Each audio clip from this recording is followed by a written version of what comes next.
दर्शकबिन नमस्कार।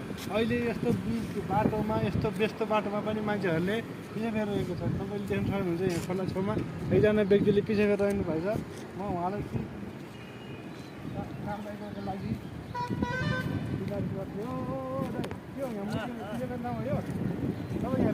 किन पिछे फेर तपाईँले पिछाड नफेर के हग्न म बेलुका यहाँ आउँछु कहिले के अरे म हग्छु बेलुका तपाईँलाई कारबाही हुन्छ यहाँ पारिपट्टिको तपाईँले पिछे फेर्ने हो।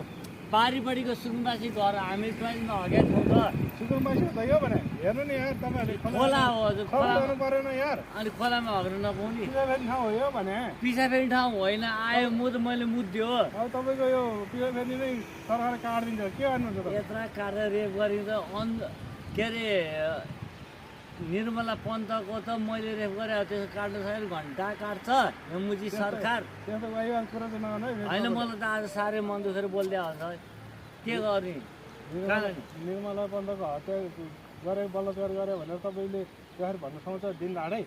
मिडियामा आइरहेको छ त हामीले हेरिरहेछौँ यो एकदम गम्भीर विषय भयो दर्शकबिन। उहाँले निर्मला पन्तको हत्या गरेको बलात्कार गरेको भन्दै हुनुहुन्छ। उहाँलाई मैले हिजो दिन देखाएको छैन चिनेको पनि छैन तर त्यस्तो भन्ने अधिकार उहाँलाई कसले दियो?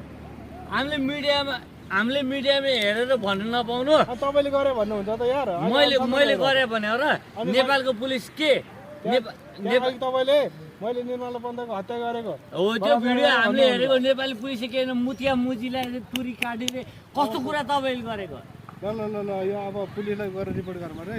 जेसै गर्नु जे पनि भन्ने यार तपाईँ